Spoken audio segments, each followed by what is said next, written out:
अस्सलाम वालेकुम dear students and welcome to all of you students. आज का जो हमारा लेक्चर है ये है अबाउट वर्क एनर्जी प्रिंसिपल।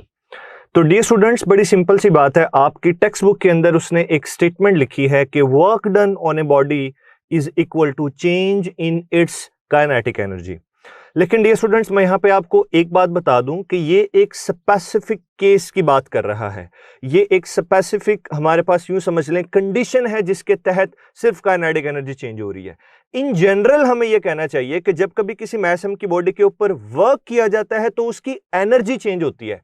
अब वो एनर्जी कौन सी चेंज होगी? वो काइनेटिक भी हो सकती है, वो पोटेंशियल भी हो सकती है, ठीक है जी। इसके अलावा वो इलास्टिक पोटेंशियल एनर्जी भी हो सकती है and so on dear students. तो इसी वजह से डियर स्टूडेंट्स हमें लिखना चाहिए according to work energy principle, whenever work is done on a body it changes its energy. ये देखें, ये मैंने लिखा कि ये उसकी एनर्जी चेंज करता है, ठीक है dear students. Let for example एक काम करते हैं, एक सिनेरियो को समझते हैं। मैं कहता हूं जी मेरे पास एक कार है जो कि हॉरिजॉन्टल सरफेस के ऊपर मूव कर रही है, यानी रोड के ऊपर मूव कर रही है लाइक दिस। ये कार है और ये इनिशियली रेस्ट में है, ठीक है डियर स्टूडेंट्स। इस बात का भी ख्याल रखना, ये रोड आपके सामने है, दिस इज द रोड, और इनिशियली ये क्या है? रेस्ट पे है, ठीक है डियर स्टूडेंट्स। जब हम इस कार के ऊपर एक फोर्स लगाते हैं एक्सटर्नली F, तो ये कार इस फोर्स की वजह से फोर्स की ही डायरेक्शन में एक सर्टेन डिस्टेंस या डिस्प्लेसमेंट कवर करता है या करती है, जिसका नाम है D। ओके हो गया। यानी इसका मतलब ये हुआ डियर स्टूडेंट्स कि एक कार इनिशियली रेस्ट पे है, आपने एक्सटर्नल फोर्स उसके ऊपर लगाई, फोर्स की डायरेक्शन में वो कार डिस्प्लेसमेंट कवर करती है, तो उसकी वेलोसिटी VI से चेंज होके क्या हो जाएगी? VF हो जाएगी डियर स्टूडेंट्स।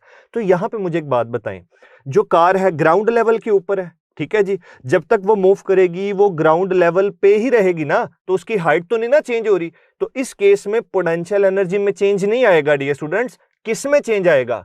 काइनेटिक एनर्जी में चेंज आएगा। तो इस पर्टिकुलर केस के लिए देखें, मैं ये लिख सकता हूं कि जो वर्क है, ठीक है, it is equal to change in kinetic energy. और काइनेटिक एनर्जी में चेंज लाने के लिए हमें क्या करना पड़ा डियर स्टूडेंट्स? हमें वर्क करना पड़ा।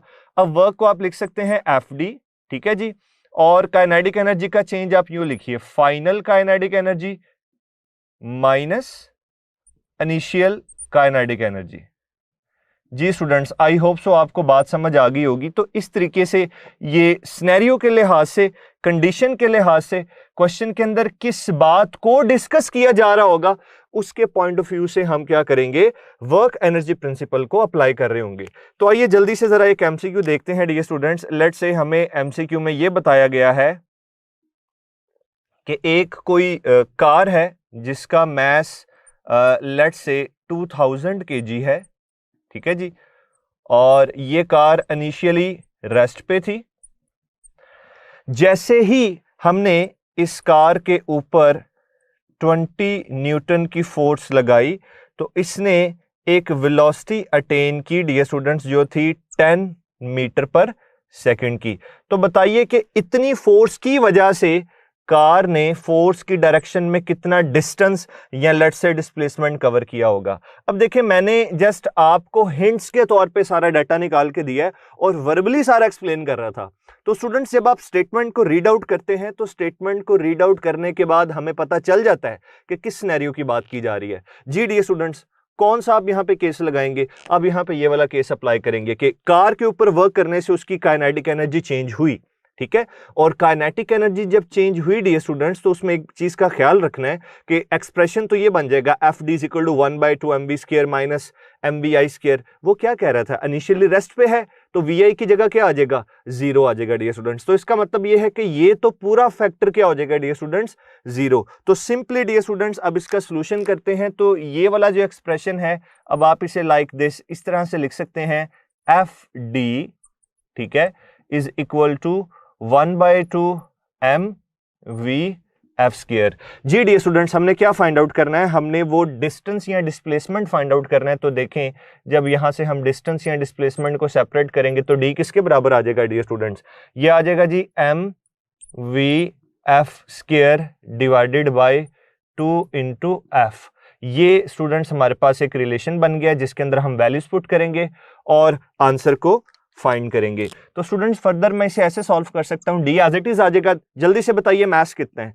मैंने बताया था डियर स्टूडेंट्स मैथ्स है 2000, ठीक है जी, मैथ्स की जगह 2000 आ गया।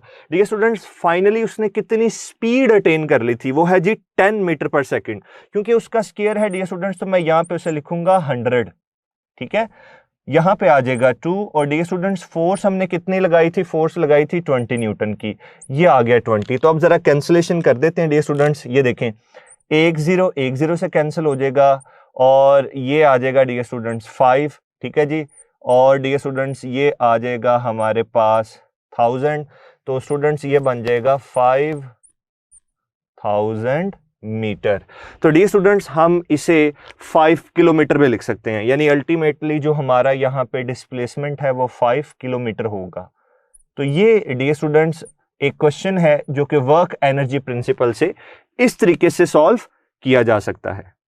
डियर स्टूडेंट्स अभी आप लोगों ने एक पर्टिकुलर केस को डिस्कस किया जिसमें अभी जस्ट मैंने एक बात आपको बताई कि whenever work is done on a body it changes it's kinetic energy, और वो कौन सा पर्टिकुलर केस है ये आपने सीख लिया। लेकिन डियर स्टूडेंट्स आप देखें मैंने तो इन जनरल बोला था कि एनर्जी तो कोई से भी चेंज हो सकती है। तो आइए जरा सेकंड केस को डिस्कस करते हैं। स्टूडेंट्स सेकंड केस कुछ इस तरीके का है, आप इस तरीके से समझ लीजिए कि ये जी हमारे पास एक ग्राउंड लेवल है डियर स्टूडेंट्स, लेट्स से, ठीक है जी, दिस इज ग्राउंड लेवल, और एक मैस एम की बॉल है डियर स्टूडेंट्स जो कि इस ग्राउंड पे पड़ी हुई है लाइक दिस, ठीक है। और इस मैस एम की बॉल का जो मैस है लेट्स से वो मैं कहता हूं वो 2 kg है।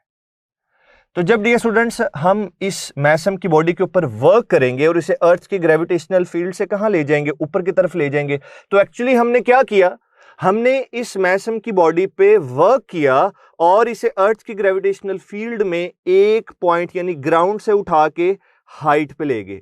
तो एक्चुअली हमें वर्क करना पड़ा और उस वर्क ने इस बॉल की किस टाइप की एनर्जी को चेंज किया डियर स्टूडेंट्स, वो पोटेंशियल एनर्जी है। तो जब कभी इस तरह का केस गिवन होगा dear students, you will write कि work done on a body is equal to change in its potential energy. अब डियर स्टूडेंट्स इस पोटेंशियल एनर्जी के चेंज को आप ऐसे लिख सकते हैं mg delta H. Delta H basically height का चेंज है जिसे आप फर्दर यूं लिख सकते हैं mg, और डियर स्टूडेंट्स ये आ जाएगा h2 minus h1। Dear students इससे कोई फर्क नहीं पड़ता, आप h1 माइनस h2 लिख दें, h2 माइनस h1 लिख दें, इसे कोई फर्क नहीं पड़ता। वो इस वजह से कि हमेशा आप लोगों ने ग्रेटर में से लेसर को क्या करना है, सब्ट्रैक्ट करना है, क्योंकि जो हाइट का डिफरेंस है वो कभी नेगेटिव नहीं हो सकता, ठीक है। हाइट डिस्टेंस ये स्केलर है तो इसे हमेशा पॉजिटिव रहना है। तो स्टूडेंट्स फर्दर ये देखें, अब मैं ऐसे लिख सकता हूं कि जो एफ डी है, जो वर्क है, ठीक है जी, आप इसे एफ डी भी तो लिख सकते हैं ना, ठीक है, या सिंपली आप इसे वर्क भी लिख सकते हैं, किसके बराबर आ जाएगा mg h2 माइनस h1। तो इस तरीके से डियर स्टूडेंट्स आप इसे मेंशन कर सकते हैं। बहुत से बच्चे आप में से ये सोच रहे होंगे सर जी ये बात नहीं हमें समझ आई कि ये जो h1 है, h2 है, ये कौन सा है और ये d कौन सा है। डियर स्टूडेंट्स ये d वो डिस्टेंस है, वो हाइट है जब तक आप या जिस हाइट तक आप मुसलसल फोर्स लगाते रहे हो, और ये बेसिकली चेंज है, ठीक है, चेंज इन हाइट। पहले इनिशियली ये कहां पे थी, h1 को 0 ज्यूम कर लें, तो इस तरीके से इस सिनेरियो से ये बात डिस्कस की जा सकती है। तो आइए डियर स्टूडेंट जरा एक एमसीक्यू डिस्कस करते हैं, फिर आपको थोड़ा सा आइडिया होगा कि किस तरीके से हम ये कंसीडर करते हैं एमसीक्यूज के अंदर। लेट्स से डियर स्टूडेंट्स मैं दोबारा से सिनेरियो को डिस्कस करता हूं कि ये ग्राउंड लेवल है और इस ग्राउंड लेवल पे एक बॉल पड़ी हुई है लाइक दिस, ठीक है जी, और ये मैस एम की बॉल है और इसका मैस है लेट्स से 2 kg, इनिशियली ये ग्राउंड पे है। डियर स्टूडेंट्स हमने क्या किया, इस मैस एम की बॉडी के ऊपर वर्क किया और इसे इस पॉइंट से उठा के हम एक सर्टेन हाइट तक ले गए, और लेट्स सपोज ये जो हाइट है डियर स्टूडेंट्स ये आपके पास है 10 मीटर, ठीक है डियर स्टूडेंट्स, 10 मीटर की हाइट तक हम इस मैस एम की बॉडी को यहां से उठा के एक्चुअली यहां पे ले आए इस तरीके से। तो बताइए कि मैस एम की बॉडी पे हमने टोटल कितना वर्क किया होगा। तो डियर स्टूडेंट्स जल्दी से देखिए जरा, मैं लिखूंगा जी work it is equal to mg, मैं यहां पे लिखूंगा डेल्टा h। अब work as it is dear students, ठीक है, mg एज इट इज इसकी जगह मैं लिखूंगा H2 माइनस H1, ठीक है। H1 क्या है, ग्राउंड लेवल पे थी ना, तो H1 तो 0 है। और फाइनली आप जिस हाइट तक ले आए डियर स्टूडेंट्स, वो आपको 10 मीटर गिवन है। तो ये देखें, work as it is, mass कितना है जी इसका मैस है 2 इंटू जी की वैल्यू क्या आ जाएगी 10, और डियर स्टूडेंट्स 10 माइनस 0 ये आ जाएगा 10। तो डियर स्टूडेंट्स 10 इंटू 10 ये 100 हो जाएगा। 100 को 2 से मल्टीप्लाई करेंगे तो हमारा जो यहाँ पे आंसर होगा डियर स्टूडेंट्स कि हमें जो वर्क करना पड़ा दैट विल बी 200 जूल। तो इस तरीके से डियर स्टूडेंट्स बात की जाती है डिफरेंट सिनेरियोज की। अब डियर स्टूडेंट्स आप ये सोच रहे होंगे कि क्या ऐसा पॉसिबल है कि हम किसी बॉडी के ऊपर वर्क करें लेकिन उसकी काइनेटिक एनर्जी के साथ साथ उसकी पोटेंशियल एनर्जी भी चेंज हो? यस डियर स्टूडेंट्स, ये भी पॉसिबल है। तो उस केस में क्या होगा, थर्ड केस में आपको यहाँ पे लिख देता हूं, वो ये है कि जब कभी किसी मैसम की बॉडी पे वर्क करने से अगर उसकी काइनेटिक एनर्जी और पोटेंशियल एनर्जी दोनों चेंज हो तो फिर हम ऐसे लिखते हैं, change in kinetic energy plus change in potential energy. ये एक बड़ी सिंपल सी बात है डियर स्टूडेंट्स। आप कंसीडर करें कि आपके पास एक कार है और वो एक स्लोपी रोड के ऊपर जा रही है। इंक्लाइंड प्लेन की बात कर लें, आसान हो जाएगा आप लोगों के लिए। वैसे जो स्लोपी रोड की एग्जांपल है वो भी बड़ी जबरदस्त एग्जांपल है इसको समझने के लिए डियर स्टूडेंट्स। तो लेट्स से जरा ये देखिएगा, ये मैंने आपके सामने एक इंक्लाइंड प्लेन ड्रॉ की है, ठीक है जी।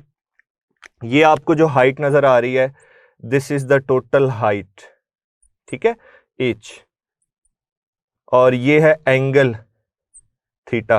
लेट्स से यहां पे कोई एक कार है डियर स्टूडेंट्स। अब ये कार का इंजन क्या कर रहा है, एक सर्टेन फोर्स प्रोवाइड कर रहा है ताकि ये कार कहां जा सके, ऊपर जा सके।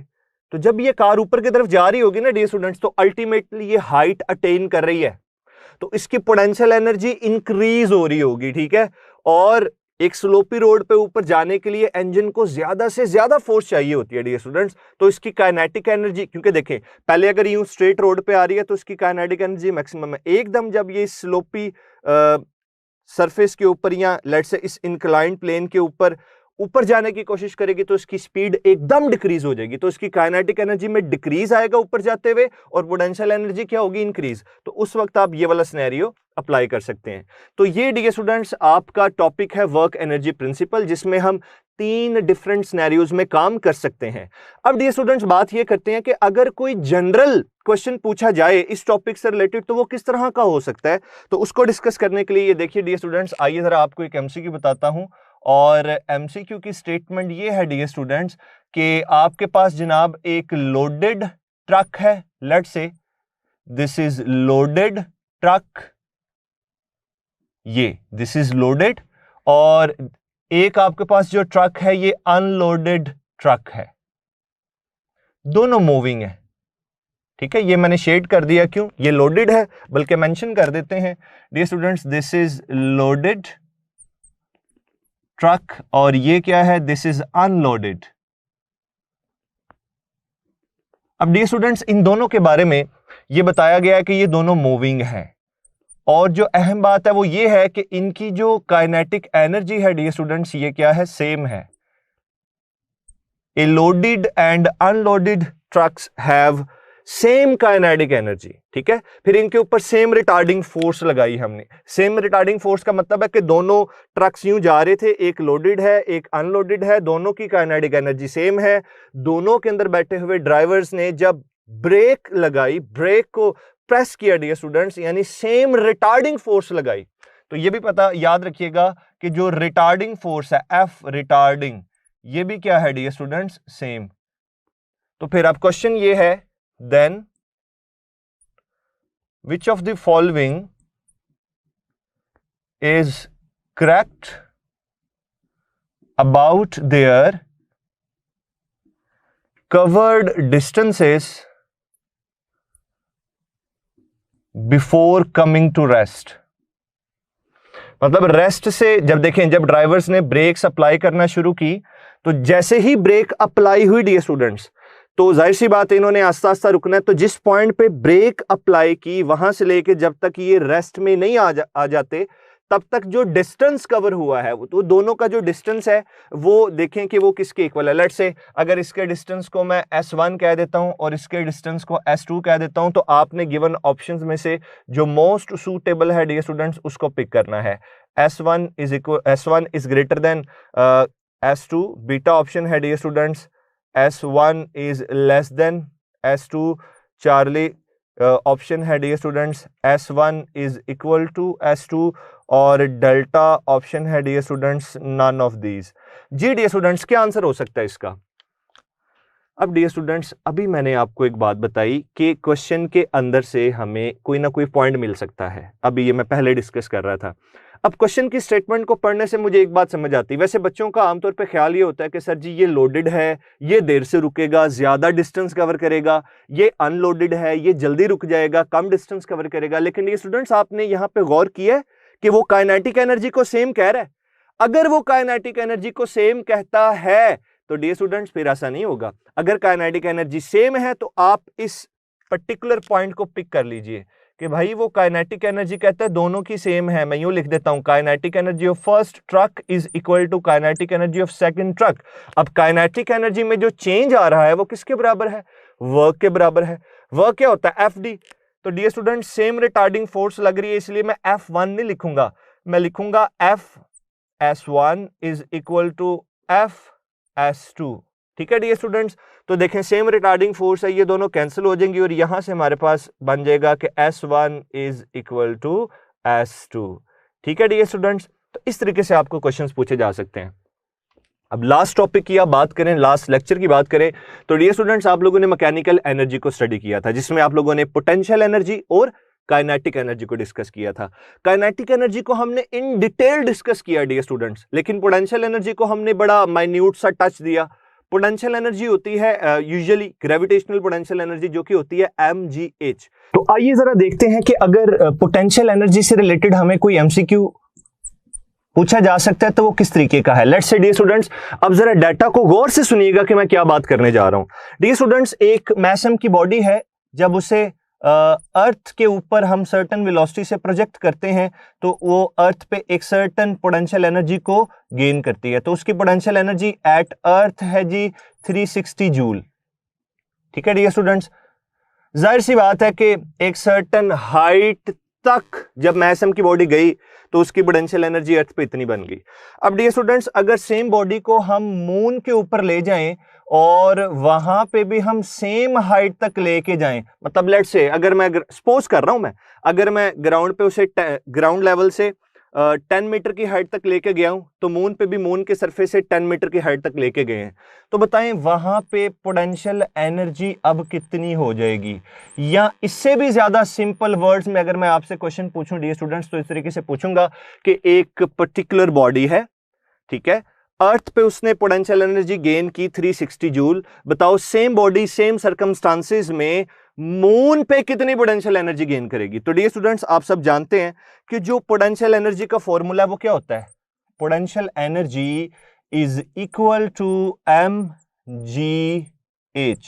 डियर स्टूडेंट्स, बात बड़ी जबरदस्त है, मून पे जब जाएंगे ना तो मास चेंज नहीं होता, ठीक है। और अभी आपको क्वेश्चन में बताया गया कि जितनी हाइट हमने मैसम की बॉल को ग्राउंड पे अटेन करवाई थी ना, उतनी ही मून पे करवाई है, फिर भी पोटेंशियल एनर्जी सेम नहीं आ सकती है। वजह उनके जी वेरी करता है।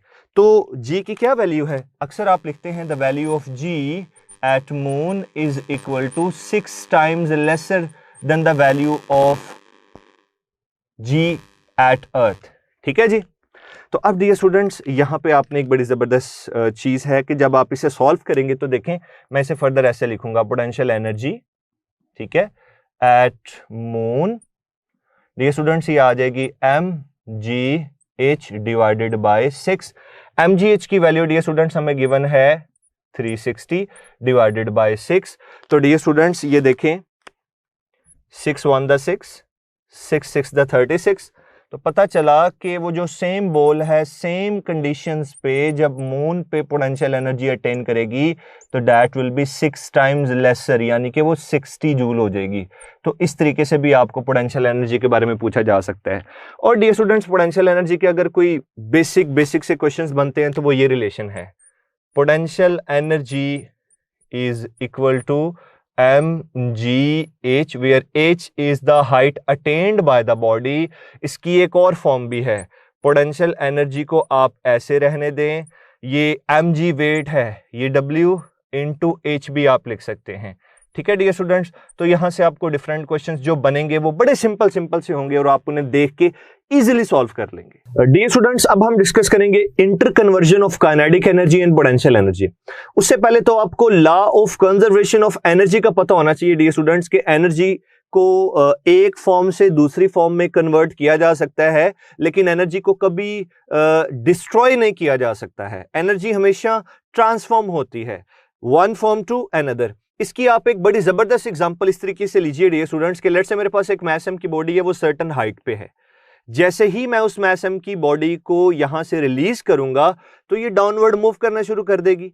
जैसे ही ये मास एम की बॉडी डाउनवर्ड मूव कर रही होगी तो एक्चुअली ये क्या कर रही है, ये स्पीड गेन कर रही है, और स्पीड गेन करने की वजह से इसकी काइनेटिक एनर्जी में इजाफा होता चला जाएगा, इसकी काइनेटिक एनर्जी इंक्रीज होती जाएगी। लेकिन हाइट के कम होने की वजह से डियर स्टूडेंट्स इसकी जो पोटेंशियल एनर्जी है वो कम हो जाएगी। तो आइए जरा पहले according to law of conservation of energy इस चीज को ऐसे डिस्कस करते हैं कि एक मास एम की बॉडी ये है जी सर्टेन हाइट पे, और मैं ये सपोज कर लेता हूँ डियर स्टूडेंट्स के ग्राउंड लेवल से ये जो आपको एक मास एम की बॉल, मास एम की बॉडी नजर आ रही है, ये एक सर्टेन हाइट पे है और उस हाइट का नाम है टोटल एच। ठीक है जी, और इनिशियली जिस पॉइंट पे भी आपको मास एम की बॉडी दिखाई दे रही है, यहाँ पे जो इसकी पोटेंशियल एनर्जी है डियर स्टूडेंट्स, उसे देखें मैं ऐसे लिख सकता हूँ कि जिस पॉइंट पे ये बॉडी मौजूद है, लेट्स से ये पॉइंट ए है, जिस पॉइंट पे बॉडी मौजूद है यहाँ पे इसकी पोटेंशियल एनर्जी होगी mgh। ठीक है जी, और इसी पॉइंट पे डियर स्टूडेंट्स इसकी जो काइनेटिक एनर्जी है ये जीरो होगी। उसकी वजह ये क्योंकि ये रेस्ट में है। डियर स्टूडेंट्स, जैसे ही हम इस मास एम की बॉडी को रिलीज करते हैं इस पॉइंट से, तो ये यहां से मूव करके लेट्स से इस पॉइंट तक आ जाती है। अब आपकी मास एम की बॉडी या मास एम की बॉल इस पॉइंट पे आ गई है। ठीक है, इस पॉइंट को आप बी का नाम दें। अब आपकी मास एम की बॉडी पॉइंट ए से पॉइंट बी तक कितना डिस्टेंस कवर करके आई है। दो बातें हैं, पॉइंट बी पे एक चीज है डिस्टेंस, जिससे आपने कंफ्यूज हो जाना है, क्योंकि ये चीज मैं इस वजह से बता रहा हूं डियर स्टूडेंट्स, जब आप पास्ट पेपर के क्वेश्चंस को सॉल्व करोगे तो एक्चुअली इस डायग्राम का बड़ा एक रोल है उन क्वेश्चंस को सॉल्व करने का। तो इसलिए ये डिस्टेंस और हाइट का सिनेरियो समझ लीजिए जरा तसल्ली से। तो मास एम की बॉडी को जो पॉइंट ए से रिलीज किया तो ये पॉइंट ए से मूव करके किधर आ गई, पॉइंट बी पे। तो ए से बी तक स्टूडेंट्स इसने जो डिस्टेंस कवर किया है वो है एक्स। ठीक है जी, ए से बी तक जो टोटल डिस्टेंस कवर करके आई मास एम की बॉडी वो एक्स है।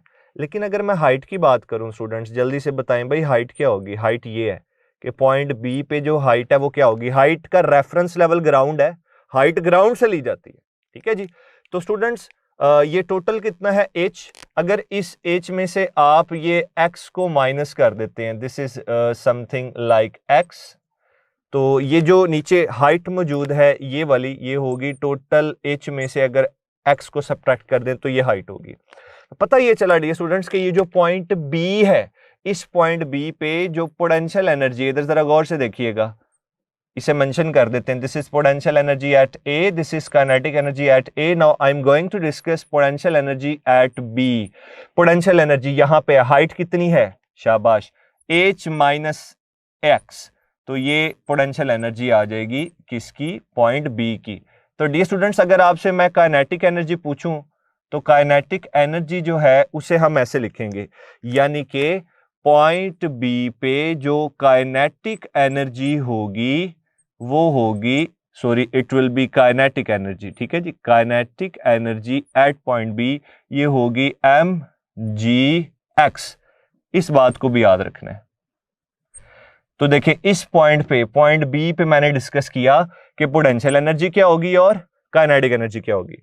अब डियर स्टूडेंट्स, अल्टीमेटली ये मास एम की बॉडी यहां पे आ जाएगी। सपोज कर लें ये ग्राउंड से ऑलमोस्ट हिट करने वाली है, तो इसकी हाइट अप्रोक्सीमेटली 0 है और इस पॉइंट को आप सी का नाम दे दें। जब सी का नाम देंगे डियर स्टूडेंट्स तो मैं यहां पे कुछ ऐसे लिखूंगा कि पॉइंट सी पे जो पोटेंशियल एनर्जी है, potential energy at point C ये 0 हो जाएगी। ठीक है, डेरिवेशन में नहीं जाना, हमारा डेरिवेशन से कंसर्न नहीं है, हमारा कंसर्न अल्टीमेट रिजल्ट्स के साथ है। तो इसलिए मैं आपको 3 डिफरेंट पोजीशंस पे काइनेटिक एनर्जी और पोटेंशियल एनर्जी को डायरेक्टली बता रहा हूं कि कैसे डिटरमिन किया जाता है।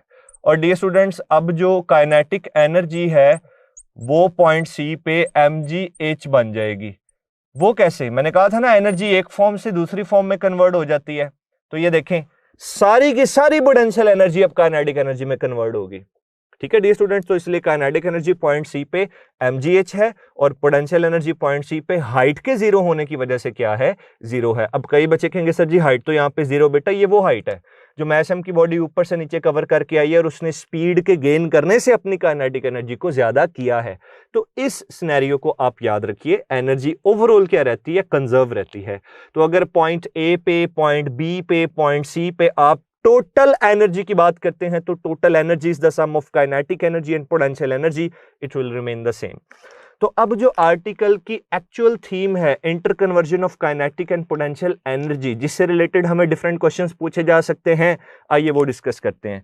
तो नंबर 1 डियर स्टूडेंट्स, मैं डिस्कस करूंगा आइडियल केस के बारे में। और आइडियल केस एक ऐसा केस है डियर स्टूडेंट्स जिसमें हमने एयर फ्रिक्शन को इग्नोर कर दिया है। तो मैं लिखूंगा नो एयर फ्रिक्शन, यानी no air friction is present when a body of mass m is moving downwards from height to the ground level। इस तरीके से बात की है।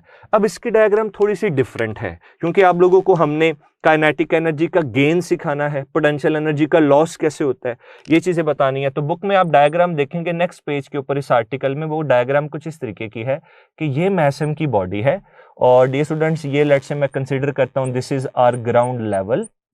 ओके डियर स्टूडेंट्स, और वहां पे आपको ये दिखाया गया होगा कि ये जो टोटल हाइट है ये है जी h1। ठीक है, इनिशियली अभी मास m की बॉडी जहां पे भी मौजूद है ये, तो इसकी हाइट है h1। कुछ देर के बाद ये मास m की बॉडी यहां से मूव करके कहां आ जाती है? लेट्स से डियर स्टूडेंट्स यहां पे आ जाती है लाइक दिस, ये मास m की बॉडी है। तो अब जो इसकी हाइट है ये, इस हाइट को हम कंसिडर कर लेते हैं डियर स्टूडेंट्स, ये है जी h2। इस तरीके से आप बात कर लें। ठीक है डियर स्टूडेंट्स, इसी तरह से जब ये मास m की बॉडी इस पॉइंट से, इसे पॉइंट A कह दें, इसे पॉइंट B कह दें, और ग्राउंड लेवल को टकराने से थोड़ी just before hitting the ground ऐसे कह लें, ये आपका पॉइंट C है। तो बॉडी A से B तक आई तो उसकी स्पीड थी v1। ठीक है, इस स्पीड को जरा याद रखिएगा। और इसी तरह से जब यहां से मास m की बॉडी आपकी फाइनली ग्राउंड लेवल तक जा रही होगी तो यहाँ पे स्पीड क्या है डियर स्टूडेंट्स? ये है h2। तो अब डियर स्टूडेंट्स मैं अगर आपसे ये पूछूं कि मुझे ज़रा जल्दी से बता दें कि जब बॉडी यहाँ से यहाँ आई है, अच्छा ये टोटल h1 है, ये h2 है, तो फिर ये वाला डिस्टेंस किसके बराबर होगा? ये यहाँ से लेके यहाँ तक। ये बहुत सिंपल है डियर स्टूडेंट्स। वो कैसे? टोटल h1 है, h1 में से h2 को सब्ट्रैक्ट कर दें तो ये डियर स्टूडेंट्स आपके पास आ जाएगा h1 माइनस h2। तो आइए जरा अब आइडियल केस में डिस्कस करते हैं कि जब हम एक बॉडी को रिलीज करते हैं in ideal case when no air friction is present, तो एक्चुअली होता क्या है? डियर स्टूडेंट्स आप सब जानते हैं कि बॉडी हाइट पे है तो यहां इसके पास पोटेंशियल एनर्जी है। जैसे ही बॉडी को रिलीज करेंगे पोटेंशियल एनर्जी कम होती चली जाएगी और काइनेटिक एनर्जी गेन होगी। तो मैं लिखूंगा according to law of conservation of energy, loss in potential energy is equal to gain in kinetic energy. ठीक है डियर स्टूडेंट्स, इस तरीके से हम लिख सकते हैं। अब आप ये देखें जी पोटेंशियल एनर्जी में लॉस कैसे आएगा? लॉस ऐसे आएगा, पहले पोटेंशियल एनर्जी थी ज्यादा mgh1, फाइनली हम बात कर रहे हैं कि बॉडी यहां से यहां आ गई ना, तो यहां पे कितनी हाइट है? h2, इसीलिए लिखा mgh2 is equal to kinetic energy. यहां पे स्पीड ज्यादा है तो इस हिस्से में काइनेटिक एनर्जी क्या होगी डियर स्टूडेंट्स? ज्यादा होगी। तो ओवरऑल बात कर रहा हूं जस्ट। तो स्टूडेंट्स इसे यूं लिखा जा सकता है 1/2 mv2 square minus 1/2 mv1 square. Further dear students यहां आप ऐसे लिख लें, mg कॉमन ले लें, ये आ जाएगा जी हाइट का डिफरेंस h1 माइनस h2, और डियर स्टूडेंट्स ये आ जाएगा 1/2 as it is m as it is, और स्टूडेंट्स इसे लिख देंगे हम v2 square minus v1 square. अब एक चीज मैं बता दूं, हो सकता है आप कंफ्यूज हो जाए, मैं ये अभी जस्ट ये बात कर रहा हूं कि बॉडी इस पॉइंट से ना यहां पे आई है, तो यहाँ पे उसकी इनिशियल स्पीड v1 है, एक्चुअली वो रेस्ट पे है तो वो 0 है, ठीक है। तो ये v1 0 है। कई बच्चे ये समझ रहे होंगे सर ये v1 और v2 तो ये टोटल ऐसे डिस्कस करना चाहिए। तो ये जस्ट एक बात बता रहा हूं कि हम जस्ट यहां से यहां तक आए, उसमें हमने अप्लाई किया कि यहां पे पोटेंशियल एनर्जी थी mgh1, जब यहां से यहां आ गई हाइट कम हो गई, कितनी हाइट हो गई h2, तो अब पोटेंशियल एनर्जी mgh2 हो गई, ठीक है। इसी तरह से इस जगह पे काइनेटिक एनर्जी 0 और नीचे आते आते उसने एक सर्टेन काइनेटिक एनर्जी गेन कर ली। जस्ट एक सिंपल सिनेरियो की बात कर रहे हैं। तो डियर स्टूडेंट्स, अब एक बात मैं आपको बता दूं, एक्चुअली ये जो मैंने रिलेशन लिख के दिए ना, इसे कई दफा ऐसे लिखा जाता है mgh is equal to 1/2 mv square. अब बच्चे ये बात भूल जाते हैं कि ये एब्सोल्यूट हाइट या एब्सोल्यूट स्पीड नहीं है, ये चेंज है। तो इसे याद रखिए, ये आपको हमेशा याद रखना है कि ये क्या है, h क्या है, चेंज। और इस चेंज का क्या मतलब है, इस चेंज का ये मतलब है डियर स्टूडेंट्स। और हमेशा याद रखना है ये जो स्पीड है ये चेंज है, इस चेंज का क्या मतलब है, इस चेंज का ये मतलब है डियर स्टूडेंट्स। तो अब एक काम करते हैं, ये देखें जरा, मैस m से कैंसिल हो गया, ठीक है डियर स्टूडेंट्स। यहां से v को सेपरेट करें, ये आ जाएगा v square is equal to 2gh। यहां सिंपली आप यहां से लिख सकते हैं v is equal to under root 2gh। और डियर स्टूडेंट्स फर्दर आप इसे ऐसे भी लिख सकते हैं v is equal to under root 2g delta h। इस तरीके से भी स्टूडेंट्स आप इसे मेंशन कर सकते हैं। तो ये देखें मैंने क्यों लिखा है यहाँ पे डेल्टा h, क्योंकि ये हाइट का चेंज है। तो ये एक जनरल सिनेरियो है और ये जो मैंने एक चीज डिस्कस की है ये किसी भी केस के लिए एप्लीकेबल हो सकती है। बस मैंने ये बताने की कोशिश की है कि टेक्स्ट बुक में इस तरीके से बात हो रही है, उसमें जो चीज आपने अप्लाई करनी है वो ये है, loss in potential energy equal to gain in kinetic energy. आइए टाइम को वेस्ट किए बगैर जल्दी से एक एमसीक्यू डिस्कस करते हैं ताकि आप लोगों को ये बात समझ में आ जाए कि अगर इस टॉपिक से रिलेटेड एमसीक्यूज कोई बनता है तो उसे किस तरीके से सॉल्व किया जाएगा। तो स्टूडेंट्स लेट्स सपोज मेरे पास एक पेंडुलम है, इस तरीके से बात कर लें, वी हैव ए पेंडुलम, ठीक है डियर स्टूडेंट्स। और अभी जो पेंडुलम की बॉब आपको नजर आ रही है यहाँ पे मैं ये सपोज कर लेता हूँ डियर स्टूडेंट्स, ये ग्राउंड लेवल से, दिस इज ग्राउंड लेवल, ठीक है। और ये ग्राउंड लेवल से कितनी हाइट या कितने डिस्टेंस पे मौजूद है, वो डिस्टेंस है जी 5 मीटर का, ठीक है डियर स्टूडेंट्स। और फर्दर आप यहाँ पे ये कंसिडर कर लें कि ये जो पेंडुलम है ये एक्चुअली इस पोजीशन से आया है यहाँ पे, ठीक है जी। तो लाइक दिस पेंडुलम इस तरीके से ना यूं मूव करके, पेंडुलम की जो बॉब है यूं मूव करके इस पॉइंट से इस पॉइंट तक आई। इस पॉइंट को ए का नाम देते हैं, इस पॉइंट को बी का नाम देते हैं, ठीक है डियर स्टूडेंट्स। और पॉइंट ए की जो एक्चुअली हाइट गिवन है हमें वो है जी 10 मीटर। और डियर स्टूडेंट्स आपको ये भी बताता चलूं कि ये जो आपको बॉब नजर आ रही है, इस बॉब का मैस है 1 kg, ठीक है। तो ये सिनेरियो मैंने बता दिया, एमसीक्यू आपको समझ में आ गया होगा कि ये एक सिंपल पेंडुलम आपके सामने है। यहां से हमने इस 1 kg की बॉब को रिलीज किया। अच्छा, रिलीज करने का मतलब है कि इनिशियल वेलोसिटी 0 है, यहां से रिलीज किया, हाइट कितनी है 10 मीटर। जब यहां से रिलीज किया तो ये बॉब यहां से मूव करके यहां पे आएगी, तो पॉइंट बी पे उसकी फाइनली स्पीड कितनी होगी डियर स्टूडेंट्स, ये आप लोगों ने बताना है। अच्छा, आप क्या करेंगे, लिखने बैठ जाएंगे वहां पे loss in potential energy equal to gain in kinetic energy. Ultimately आपने स्पीड बतानी है, इसी वजह से मैंने यहां पे आपको स्पीड का एक रिलेशन सेपरेटली निकाल के बता दिया है। तो स्टूडेंट्स आप क्या करेंगे, फौरन से आप ये अप्लाई करेंगे, v is equal to under root 2g, बताएं h लिखें या डेल्टा h। जो लोग h लिख रहे हैं उनसे खुदारा मेरी रिक्वेस्ट है कि वो चेंज को कंसीडर करें। वो h तो है लेकिन वो h चेंज है, तो इसलिए आप लोगों को याद रहे, मुझे याद रहे, मैं यहाँ पे चेंज को डिस्कस करता हूं।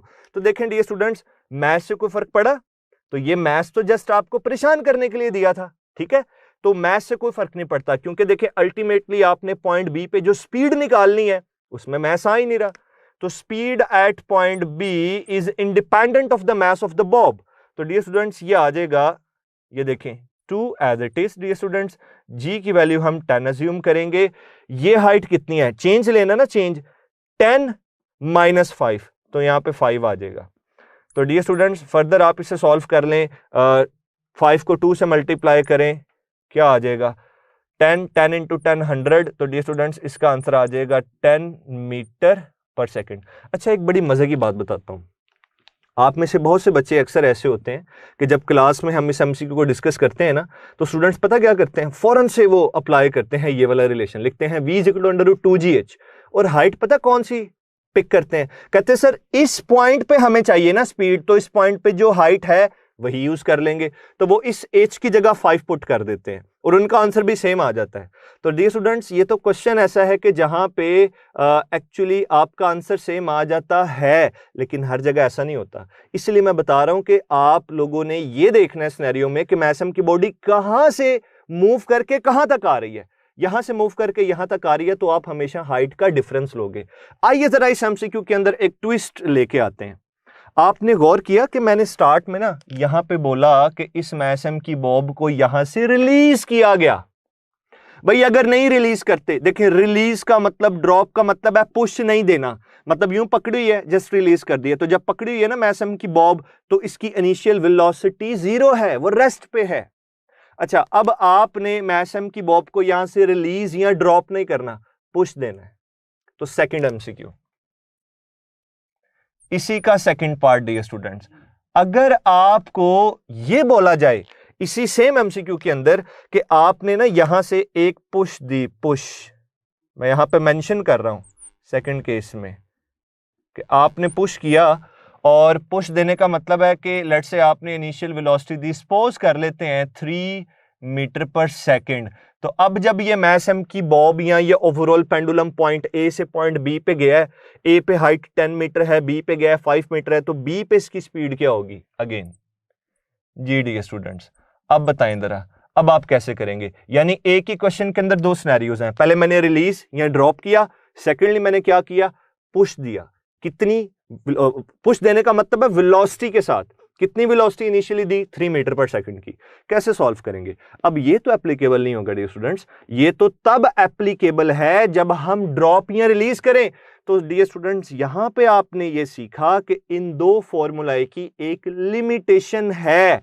वो कब, ये तब एप्लीकेबल होंगे जब मैसम की बॉडी इनिशियली रेस्ट पे होगी। अगर रेस्ट पे नहीं है या उसे ड्रॉप किया गया, रिलीज किया गया, इस तरह की वर्डिंग नहीं है, ये कहा गया कि यहां से पुश दे के भेजा है, तो अब देखें इसके लिए स्टूडेंट्स आप third equation of motion use कर लें। आप यूज करेंगे 2as is equal to vf² minus vi²।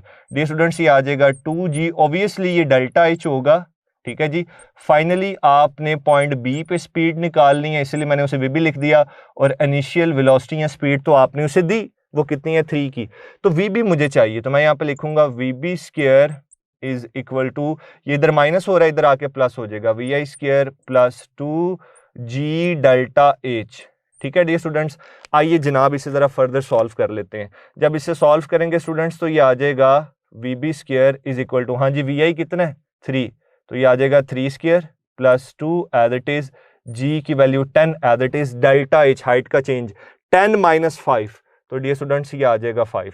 तो फर्दर इसे सॉल्व करेंगे, आ जाएगा vb² is equal to 9 plus g, ये कितना आ जाएगा 5 इंटू 2 डियर स्टूडेंट्स, और 5 इंटू 2 10 इंटू 10 100, ये आ जाएगा 100, तो ये बन जाएगा 109। आइए जरा vb को कैलकुलेट करते हैं, तो vb क्या आ जाएगा, vb आ जाएगा √109 जी डियर स्टूडेंट्स। अब कैसे सॉल्व करें स्टूडेंट्स, इसको सॉल्व करने का आसान तरीका ये होता है, आप इसके नियरेस्ट अंडर रूट की वैल्यू देखें। अंडर रूट 100 क्या है 10 है, इसी तरह से अंडर रूट 144 की बात करें क्या है 12 है, तो ये अंडर रूट 109 है। इसका मतलब ये वर्ड स्टूडेंट्स, इसका आंसर 10 से थोड़ा सा ज्यादा होगा और 12 से कम होगा। तो आप गिवन ऑप्शंस को अच्छे से देख लीजिएगा, कोई एक ही इसके क्लोज आंसर होगा। तो डियर स्टूडेंट्स अगर इसे सॉल्व करें तो ये आंसर 10.3 अप्रोक्सीमेटली 10.4 के करीब आएगा, तो ये डियर स्टूडेंट्स इसका आंसर होगा। अच्छा, एक और ऑप्शन होगा, जब इस तरह का क्वेश्चन आएगा, ये पुश वाला सिनेरियो डिस्कस किया होगा ना, तो पहला आंसर पता वो क्या रखेगा, लेट्स से अल्फा 10 मीटर पर सेकंड। लेकिन डियर स्टूडेंट्स 10 आंसर कब आता है, जब रिलीज करे, ठीक है जी। तो यहाँ पे मैं लिख देता हूँ, आपने ये वर्डिंग भूलनी नहीं है कि जब कभी आपने इनिशियल वेलोसिटी को 0 कंसिडर करना है तो एक वर्ड है रिलीज, ये याद रखना है डियर स्टूडेंट्स, और दूसरा वर्ड है ड्रॉप। ठीक है जी, रिलीज और ड्रॉप्ड। रिलीज या ड्रॉप का वर्ड आ जाए फिर आपने ये टर्म यूज करना है। तो ये डियर स्टूडेंट्स हमारा आर्टिकल है inter conversion of kinetic and potential energy, जिसमें देखें अभी मैंने किसको डिस्कस किया है, विद नो एयर फ्रिक्शन। इस तरीके से आपको बात पूछी जा सकती है। यस, सेकंड केस, अगर मैं डियर स्टूडेंट्स अब ये डिस्कस करूं कि प्रैक्टिकल केस है, आप एयर फ्रिक्शन को यहां पे मतलब के काउंट कर रहे हो, एयर फ्रिक्शन को इग्नोर नहीं कर रहे हो, उसे कंसीडर कर रहे हो, तो मैं यहां पे लिखूंगा second case with air friction. अब एयर फ्रिक्शन क्या है डियर स्टूडेंट्स, ये प्रेजेंट है। तो डियर स्टूडेंट्स जरा इसे गौर से देखिएगा कि जब एयर फ्रिक्शन मौजूद होगी तो एक्चुअली क्या होगा, वही सिनेरियो डिस्कस करते हैं। ये सिनेरियो डियर स्टूडेंट्स, मैं एटम की बॉडी हाइट पे इसे रिलीज करेंगे, अब ये नीचे की तरफ आ रहा है, इसकी पोटेंशियल एनर्जी कम होगी, काइनेटिक एनर्जी ज्यादा होगी, और इसका जो एनर्जी का कुछ हिस्सा है वो फ्रिक्शन पर काबू पाने के लिए इस्तेमाल हो जाएगा। तो डियर स्टूडेंट्स यूजुअली इसे ऐसे लिखते हैं, loss in potential energy is equal to gain in kinetic energy plus work done against air friction.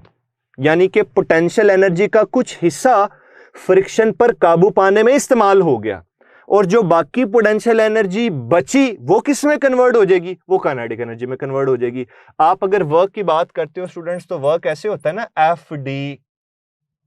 तो अब यहां पे फ्रिक्शनल फोर्स है एफ, और ये कितनी हाइट तक अप्लाई हो रही है मैसम की बॉडी पे, एच हाइट तक, तो इस वजह से हमने ये लिखा work done against air friction.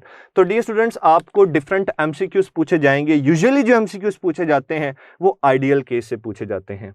ठीक है डियर स्टूडेंट्स, जब तक कि वो क्वेश्चन में मेंशन ना कर दे कि ये फ्रिक्शन इतनी है, ये फ्रिक्शन इतनी है। तो अगर कोई क्वेश्चन आ भी गया डियर स्टूडेंट्स, तो ये देखें एक बड़ा सिंपल सा ये रिलेशन है जिससे आप इसे सॉल्व कर सकते हो। अब डियर स्टूडेंट्स एक और छोटा सा एमसीक्यू डिस्कस कर लेते हैं। ठीक है जी स्टूडेंट्स, एमसीक्यू ये है, एक मास एम की बॉडी ना एक सर्टेन हाइट पे है, वहां से उसे जैसे ही हमने रिलीज किया तो what will be the speed of the body when the body has lost half of its potential energy. क्या बात की, स्पीड कब निकालनी है, जब उसने आधी पोटेंशियल एनर्जी क्या कर दी है, लॉस कर दी है। तो देखेंगे स्टूडेंट्स, मैं यहां पे लिखूंगा जी, loss in potential energy it is equal to gain in kinetic energy.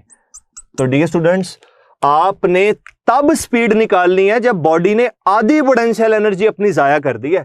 तो यहां पे मैं यूं नहीं लिख सकता mgh, हाफ पोटेंशियल एनर्जी जब जाया हुई तो काइनेटिक एनर्जी का जो गेन है डियर स्टूडेंट्स उसे ऐसे लिख लें 1/2 mv²।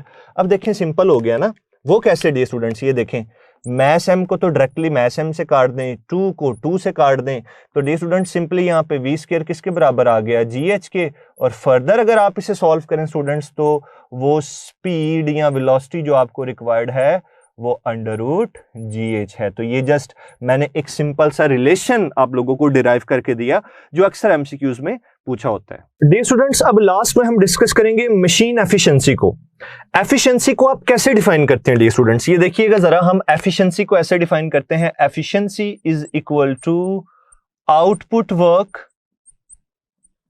ठीक है, जो हमें मशीन करके दे रही है, output work divided by input. Input work वो है जो कि हम एक्चुअली मशीन के ऊपर कर रहे होते हैं ताकि वो हमें यूजफुल वर्क दे आउटपुट के तौर पे, मल्टीप्लाइड बाय 100%। तो ये परसेंटेज एफिशिएंसी का एक फॉर्मूला डियर स्टूडेंट्स आपके सामने है। अब डियर स्टूडेंट्स हमें क्वेश्चंस किस तरीके से पूछे जा सकते हैं, हमारा कंसर्न इस बात से है, ठीक है।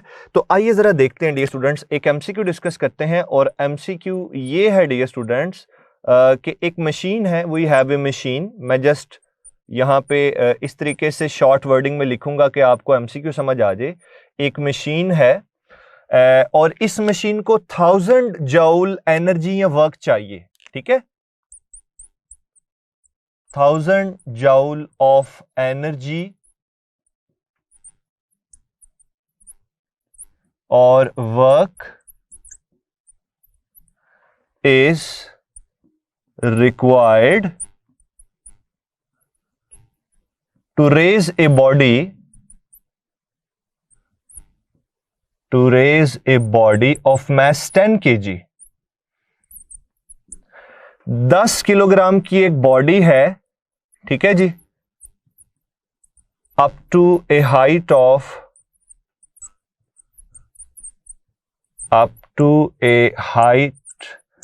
Of 6 metre.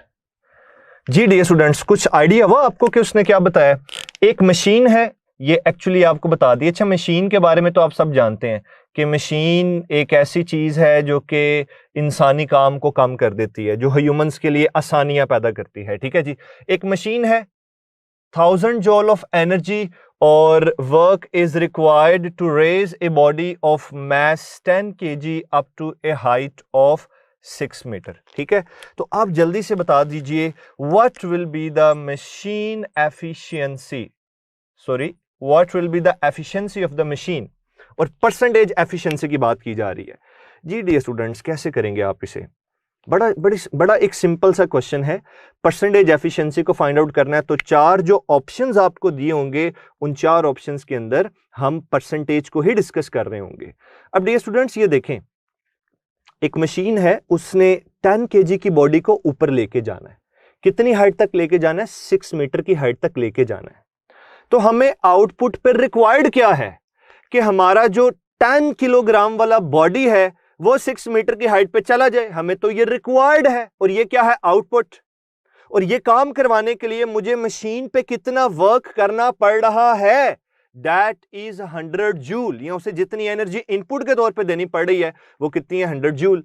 तो स्टूडेंट्स, आपने यहां से ये सीखा कि ये जो 100 जूल गिवन है, ये इनपुट वर्क है या इनपुट एनर्जी है. हमारे पास ये फॉर्मूला मौजूद है, क्या नहीं है? आउटपुट वर्क नहीं है. तो आइए जरा आउटपुट वर्क को निकालते हैं. तो स्टूडेंट्स, वर्क आउटपुट, ठीक है जी, ये किसके बराबर होगा? ये होगा mgh. अब मास कितना डियर स्टूडेंट्स? ये है 10, g की वैल्यू 10, हाइट कितनी है डियर स्टूडेंट्स? ये है 6. तो 10 को 10 से मल्टीप्लाई करें, क्या आ गया डियर स्टूडेंट्स? ये आ गया 100. 100 को 6 से मल्टीप्लाई करें तो डियर स्टूडेंट्स ये 600 जूल आ जाएगा. ये आपका आउटपुट वर्क है. आइए जरा यहाँ पे जल्दी से हम एफिशिएंसी को फाइंड आउट करते हैं और एफिशिएंसी का फॉर्मूला लिखते हैं. वो है जी, अब मैं डायरेक्ट लिखूंगा, work output divided by work input multiplied by 100%. तो डियर स्टूडेंट्स, ये देखें, आउटपुट वर्क आपने निकाल लिया जो कि 600 है. इनपुट वर्क जो कि मशीन पर किया जाएगा बाय अस, ठीक है जी, ये 1000 है और इधर आ जाएगा 100%. तो ये देखें, 1 0 1 0 से कैंसिल कर दें, 1 0 को 1 0 से कैंसिल कर दें, ये 1 0 से कैंसिल हो जाएगा. 6 जब 10% से मल्टीप्लाई होगा डियर स्टूडेंट्स, तो हमारा जो आंसर आएगा परसेंटेज एफिशिएंसी का, वो 60% आ जाएगा. इसका मतलब ये हुआ डियर स्टूडेंट्स कि आपकी जो मशीन है वो सिर्फ 60% एफिशिएंट है. तो डियर स्टूडेंट्स, एफिशिएंसी से रिलेटेड इस तरह के क्वेश्चंस आपको पूछे जा सकते हैं. तो स्टूडेंट्स, आप लोगों से रिक्वेस्ट है कि इस आर्टिकल को टेक्स्ट बुक से अच्छे तरीके से पढ़िए. टेक्स्ट बुक में जो एग्जांपल्स हैं उन्हें सॉल्व कीजिए, और इसके अलावा डियर स्टूडेंट्स एक्सरसाइज में जाएं, जो न्यूमेरिकल्स हैं उन्हें आप सॉल्व कीजिए. और ओवरऑल ये आपका वर्क और एनर्जी का जो पीएमसी का टॉपिक सेकंड था वो आज कंप्लीट हो गया. तो wish you very best of luck dear students. अपना ख्याल रखिएगा. Thank you so much. अल्लाह हाफिज.